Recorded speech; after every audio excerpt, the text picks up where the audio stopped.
Hey guys, my name is Rudy, and today we're going to talk about check engine and gas cap warning lights and what we can do about them.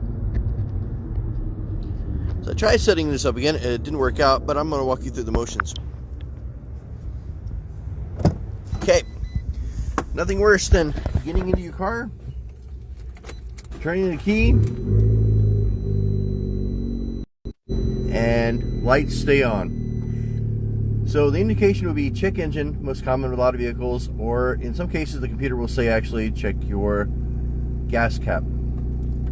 Simplest things of all, obviously. Look on your gas cap. And with your gas cap, you want to make sure what it actually says. Some of our clicks, like mine's 3 clicks. The old one was actually 1 click. Stick it in. And wait till see what happens. If it clears out, great. If not, here's the next step.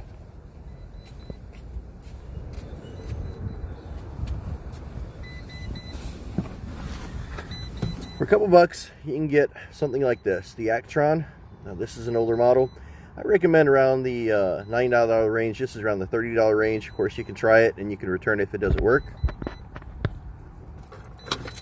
Like for me, this Actron works on my Abarth, but it doesn't work at all on my BMW. The more expensive one does. So it's kind of up to you. Now each car has a plug like this where you can read the OBD2 information. This is what your dealer uses. Theirs is a couple $1,000. This one's a couple bucks. So how this works pretty much is you plug it in, and these things are pretty durable, and then you turn the key,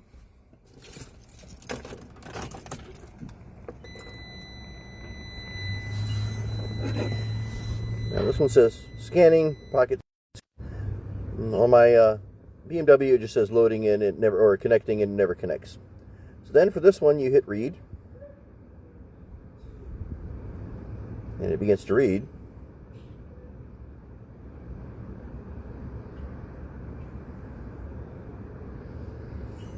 Now what's great about these codes is actually you can hit the erase and it'll actually erase them once the codes are in there.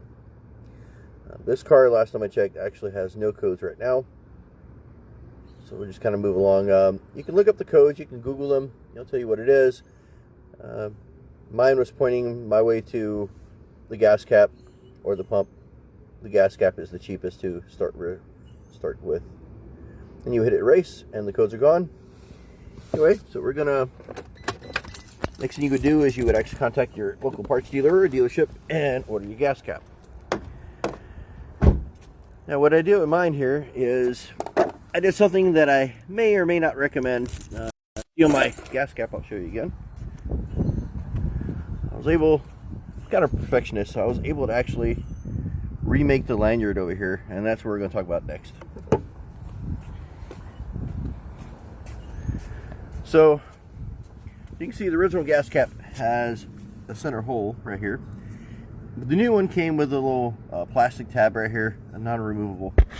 So what you can do is you can grab your drill bit, and again, this is worth, if you really want to do this, it could cost you your entire gas cap, because if you drill all the way through it, you'll have to actually replace the gas cap again. But you want to get a good measurement for this. Kind of a little bit of wiggling motion. Drill it only far enough past this first thing, and then you'll be able to screw in that tab. Well guys, hope this works for you. Happy motoring. Till next time.